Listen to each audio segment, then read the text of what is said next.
welcome back to the show. Today we are digging into one of those documents that quietly shapes how the world actually works. The Agreement for Cooperation between the Government of the United States of America and the Government of Japan concerning peaceful uses of nuclear energy. That is our episode title and our topic. It sounds dry, but once you unpack it, it is basically a rulebook for how two major powers trade nuclear material and technology without sliding into proliferation or mistrust. So, to help unpack this, I am with an experienced lawyer who works with international nuclear cooperation agreements. Let us start basic. When you read this agreement, what jumped out to you as its core purpose? The core purpose is to lock in a long-term, predictable framework for United States-Japan nuclear cooperation, while putting very strict guardrails around proliferation. The preamble makes that explicit. Both governments are already parties to the Treaty on the Non-Proliferation of Nuclear Weapons. They support the International Atomic Energy Agency, and they want peaceful uses of nuclear energy on a predictable and reliable basis that still furthers the objectives of the Non-Proliferation Treaty. So, it is about enabling trade in fuel, reactors, and services, but only if those flows are monitored, safeguarded, and never diverted to nuclear weapons or other nuclear explosive devices. And it does that partly by being obsessively clear about terminology right out of the gate. Article 1 reads like a mini-nuclear glossary. Can you walk us through the most important definitions there and why they matter in practice? Absolutely. The agreement defines reactor, equipment, component, material, and several flavors of nuclear material with a lot of precision, because everything else in the agreement turns on whether something falls inside or outside those definitions. For example, reactor is any apparatus where a self-sustaining fission chain reaction is maintained using uranium, plutonium, or thorium, but it explicitly excludes nuclear weapons or other nuclear explosive devices. Equipment covers the reactor as a complete unit, plus other specified items in Annex A, like reactor pressure vessels, fuel charging and discharging machines, control rods, and primary coolant pumps. Material is a special category. It is material for reactors listed in Part B of Annex A, such as deuterium and heavy water, and nuclear-grade graphite, but it explicitly does not include nuclear material. Then you have nuclear material broken down into source material and special fissionable material. Source material is uranium in its natural isotope mix, uranium depleted in uranium-235, and thorium in various chemical forms. Special fissionable material is plutonium, uranium-233, and uranium enriched in the isotopes 233 or 235, plus substances containing them. And then it carves out high-enriched uranium as uranium enriched to 20% or more in uranium-235. There are also two critical information categories: restricted data and sensitive nuclear technology. Restricted data is essentially weapons-related or production-related nuclear information, and sensitive nuclear technology is non-public data important to the design, construction, operation, or maintenance of enrichment, reprocessing, or heavy water production facilities. Those definitions are crucial because later articles say, for example, this may be transferred, this may be enriched, this must be physically protected, and those obligations only apply if an item fits these definitions. There is a line I find striking in Article 3. Restricted data and sensitive nuclear technology shall not be transferred under this agreement. So they are drawing a bright line between cooperation and the really dangerous stuff. Before we get into what is allowed, can you outline the main avenues of cooperation that Article 2 opens up? Article 2 is the cooperation engine. It lays out several channels. First, exchanges of experts. The parties will encourage cooperation between their public and private organizations through exchanges of experts, and they commit to facilitating entry and stay in their territories when those exchanges are needed to execute contracts under this agreement. Second, the supply and exchange of information on terms agreed either between the governments, between persons under their jurisdiction, or cross-border between one government and persons under the other's jurisdiction. That information can include health, safety, and environmental matters. Third, the actual trade. Either party or its authorized persons may supply to or receive from the other party, or its authorized persons material, nuclear material, equipment, and components on agreed terms. The same goes for services related to matters within the scope of the agreement. Then there is a catch-all. The parties may cooperate in other ways as they deem appropriate, but again, with the hard stop that restricted data and sensitive nuclear technology are off the table. And all of that is conditioned by safeguards.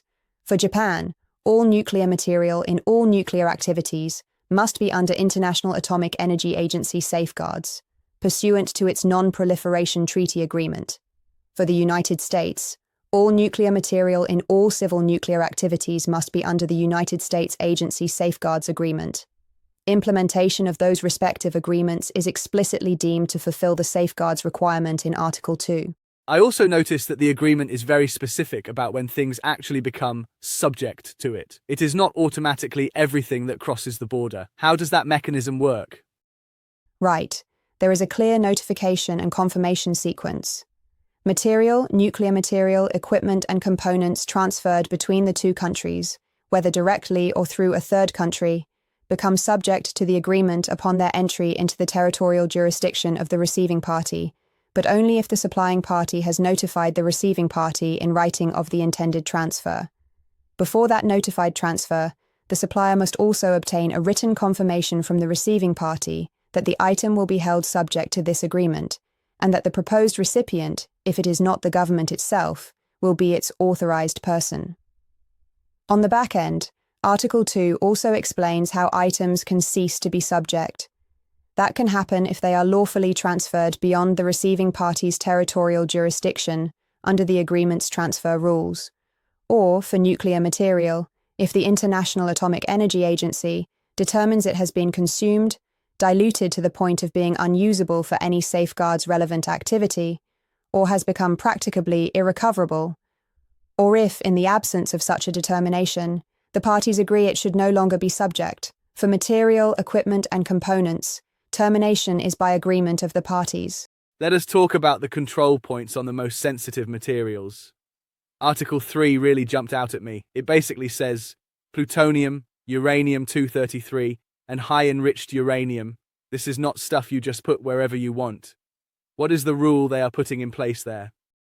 Article 5 is a storage lock. It says plutonium and uranium-233, except when those are still inside irradiated fuel elements, and high-enriched uranium, when they are either transferred under this agreement or are used in or produced through the use of transferred nuclear material or equipment, shall only be stored in a facility to which the parties agree. So you need bilateral agreement on the storage facility. That gives both governments spatial control over where those most sensitive materials physically sit. Then Article 4 is about onward transfers. Who can you pass these things to and where can they go? How tight is that? Quite tight. Material, nuclear material, equipment, components, and special fissionable material produced through their use can only be transferred to persons authorized by the receiving party, or, if the parties agree, beyond the territorial jurisdiction of the receiving party. So no unapproved third-party deals. Any export out of the receiving country's territory that involves agreement-subject material requires an additional layer of bilateral agreement. Articles 5 and 6 are where you see the core fuel cycle activities, reprocessing and enrichment. These are always politically loaded because they can bring you closer to weapons capability. How do the parties handle those? Article 5 deals with reprocessing and alteration, nuclear material transferred under the agreement, and special fissionable material used in or produced through the use of transferred material, nuclear material, or equipment may be reprocessed if the parties agree. So reprocessing is explicitly permitted, but only with mutual agreement. The article also says that plutonium, uranium-233, high-enriched uranium, and irradiated nuclear material transferred or produced under the agreement may be altered in form or content by irradiation, as a matter of course. Any other alteration in form or content of that special fissionable material again requires the parties' agreement. Article 6 addresses enrichment. Uranium transferred under the agreement or used in transferred equipment may be enriched to less than 20% in uranium-235 as of right. Enrichment to 20% or more requires the parties' agreement. So you see a pattern. Routine civil activities like low enrichment are pre-authorized. Any move into high enrichment or reprocessing triggers a bilateral consent requirement. Then, on top of those consent gates, Article 7 brings in physical protection. Annex B is pretty detailed. Categories 1, 2, and 3, specific quantities of plutonium and enriched uranium, access controls, guards, surveillance, and so on. Can you give listeners a concise sense of what adequate measures means here? Adequate is concretized by Annex B. Article 7 says nuclear material transferred pursuant to the agreement, and nuclear material recovered or produced as a byproduct, must be protected at levels that, as a minimum, meet those set out in Annex B. Annex B then sets physical protection measures for 3 categories of nuclear material. Category 3 requires use and storage in controlled access areas, and special precautions during transport, with prior arrangements between sender, recipient, and carrier, and for international transport, prior agreement between entities in both states specifying time, place, and procedures for transfer of transport responsibility. Category 2 upgrades that to a protected area, under constant surveillance by guards or electronic devices, surrounded by a physical barrier with a limited number of controlled entry points, or an equivalent protection level. Transportation again involves special precautions and prior agreements. Category Y adds another layer: use and storage within a highly protected area, which is a protected area with access restricted to persons whose trustworthiness has been determined, under surveillance by guards in close communication with appropriate authorities. Measures must be designed to detect and prevent assault, unauthorized access, or unauthorized removal. Transport must be under special precautions and constant escort surveillance with close communication to response authorities. It then classifies material quantitatively. For example, unirradiated plutonium, 2 kilograms or more is Category 1, less than 2 kilograms but more than 500 grams is Category 2, 15 grams up to 500 grams is Category 3. Similar thresholds are given for enriched uranium at various levels. There are also rules on how irradiation, and resulting radiation levels above 100 rads per hour at 1 meter, can lower the required category by 1 level, because the material is self-protecting. So adequate essentially means at least at those defined thresholds of control, surveillance, and transport precaution. A bit later in the attached understandings, the governments explicitly say their physical protection measures are at or beyond those Annex B levels, and that they paid due regard to an International Atomic Energy Agency document, INFC ARC/225/Reverend 1. So they are signaling compliance not just with their own bilateral standard, but with the international best practice at the time. Let us pivot to what feels like the ethical heart of this agreement, Article 8. It is where they define peaceful purposes in negative terms. How strict is that language? It is very strict. Article 8 begins, "Cooperation under this agreement shall be carried out only for peaceful purposes."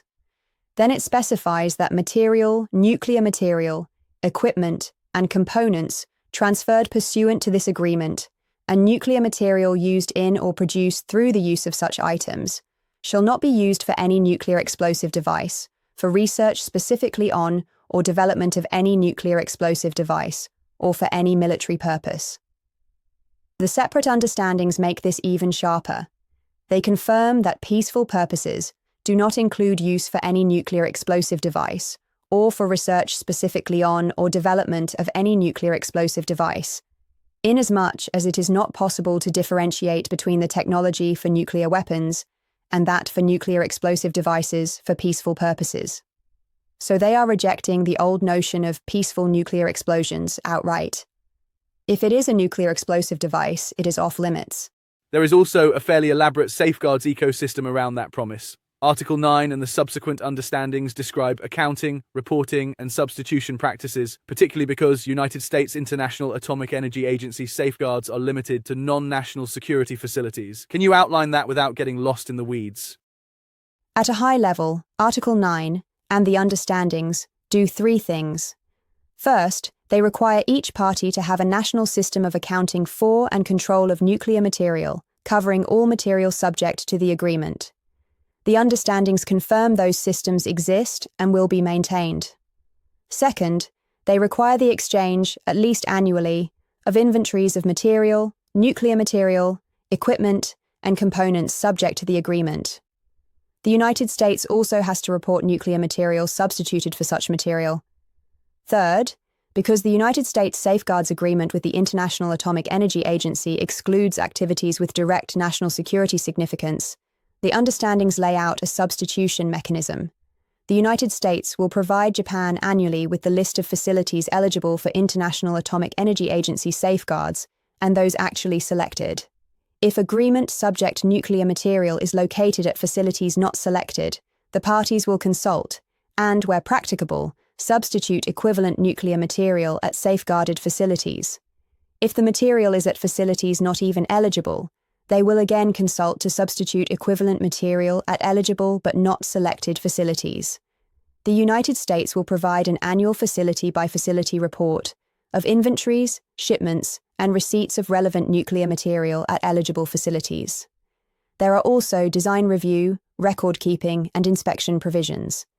Safeguards personnel, whether from the International Atomic Energy Agency or the other party, must be acceptable to the safeguarded party, have necessary access, can use devices and make independent measurements, and must protect industrial and confidential information. And they explicitly state that simultaneous application of safeguards by the agency and the other party is not intended. If it happens, they will consult with the agency to remove that duplication. Let us talk about enforcement and what happens if things go wrong. Article 12 is pretty tough. It ties together non-compliance with core obligations, detonating nuclear explosive devices, and the right to terminate and demand return. Walk us through the triggers and the remedies there. Article 12 sets out a series of triggers.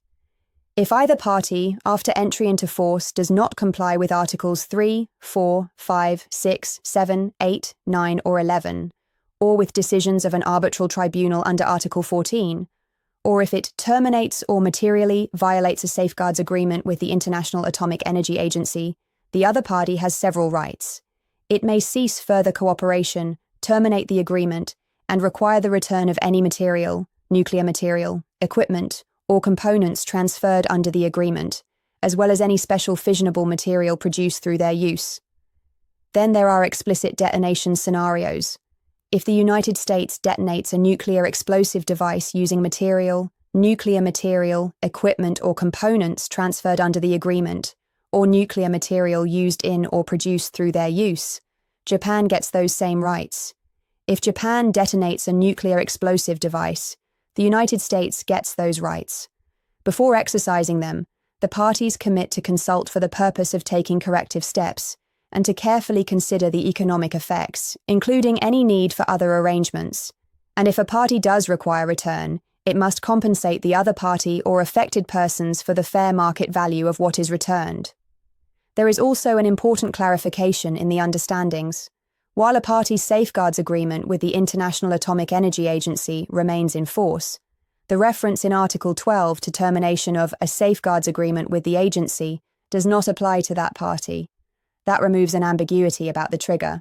And if there is a dispute about what a violation actually is, or how to interpret some clause, Article 14 provides a path. Consultation first, then, if needed, arbitration. How robust is that arbitration mechanism?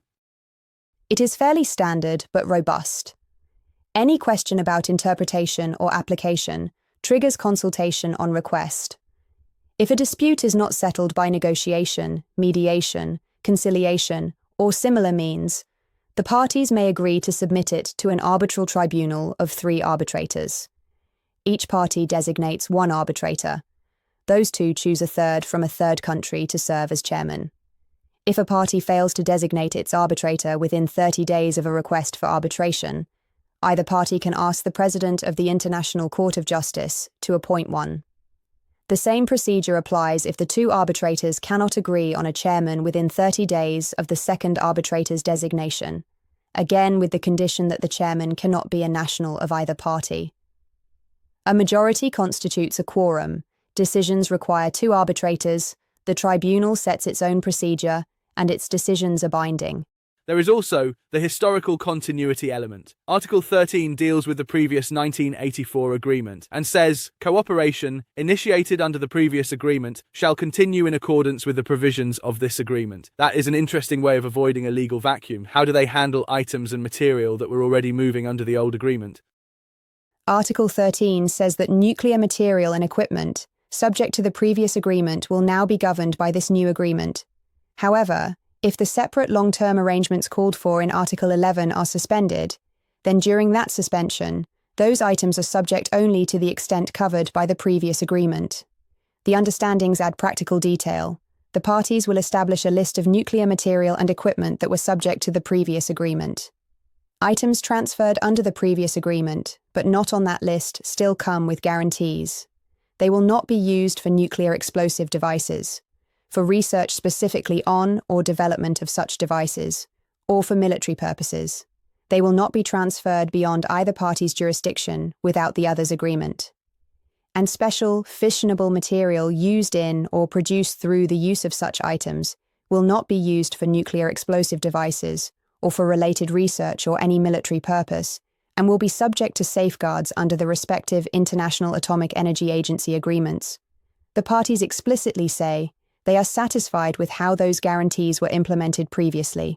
Before we wrap, I want to touch Article 11 because it feels like the operational glue, the commitment to separate arrangements that make all these mutual agreement clauses workable over decades. What are those arrangements meant to do? Article 11 recognizes that you cannot run a stable civil nuclear program if every single shipment or reprocessing campaign is a bespoke diplomatic negotiation. So it says that, to facilitate activities under Articles 3, 4, and 5, storage, onward transfers, reprocessing, and alterations, the parties shall, consistent with non-proliferation and their national security interests, make and perform in good faith separate arrangements. Those arrangements must satisfy the mutual agreement requirements of those articles on a long-term, predictable, and reliable basis, and in a manner that will further facilitate peaceful uses of nuclear energy in both countries. The understandings add that implementation of Articles 3, 4, 5, 6, 7, and 9 should avoid hampering, delay, or undue interference in nuclear activities, must be consistent with prudent management practices needed for economic and safe nuclear programs, and must not be used to seek commercial or industrial advantages, interfere with either party's nuclear policy or commercial interests, or hinder promotion of peaceful nuclear uses. So, Article 11 and the attached understandings are essentially a mutual pledge. We will exercise our consent rights in a way that is predictable and not weaponized for industrial or political leverage. And there is even an explicit commitment that the United States will take such actions as may be necessary and feasible to ensure a reliable supply of nuclear fuel to Japan, including export of nuclear material, especially enrichment services, on a timely basis, and maintain the capacity to do so for the duration of the agreement. That really underlines the predictable and reliable theme. Let us close with a set of clear takeaways for listeners. If you had to distill this agreement down to its essentials, what are the key points people should remember? I would highlight 5. First, scope and purpose. This is a long-term framework, initially 30 years, then continuing unless terminated, for United States-Japan cooperation on peaceful nuclear energy. It explicitly sits under and is meant to reinforce the Treaty on the Non-Proliferation of Nuclear Weapons and the system of the International Atomic Energy Agency. Second, strict non-explosive and non-military use. All transferred material, nuclear material, equipment, components, and any nuclear material produced through their use may only be used for peaceful purposes, with a categorical ban on any nuclear explosive device, related research and development, or any military purpose. Third, controlled fuel cycle activities, reprocessing, high-level enrichment, and storage of key materials like plutonium, uranium-233, and high-enriched uranium are all subject to explicit mutual consent and facility-specific agreement, and they operate under detailed safeguards and accounting systems involving the International Atomic Energy Agency and national controls. Fourth, physical protection and safeguards. Annex B sets concrete categories and protection levels for nuclear material, and Article 9 and the understandings require robust national accounting systems, regular inventory exchanges, design reviews, inspections, and, in the United States case, substitution mechanisms to align International Atomic Energy Agency safeguards, coverage with the material subject to the agreement. Fifth, remedies and continuity. If there is serious non-compliance, termination or material violation of a safeguards agreement, or a nuclear explosive test, using agreement subject material in the United States case, or any nuclear explosive test by Japan, the other party can halt cooperation, terminate the agreement, and require return of transferred and derived items with fair market value compensation.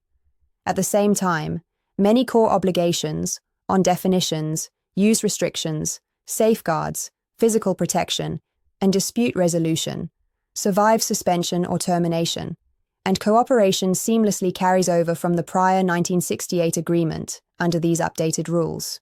That is a clear map of what is, on the surface, a very dense legal instrument. Underneath the clauses, you really see three themes: trust, verification, and continuity. The United States commits to fuel supply, Japan commits to comprehensive safeguards, both commit to never channel this cooperation into explosives or military uses, and they build in detailed ways to count, track, and, if necessary, claw back the materials in question. Thanks for walking us through that.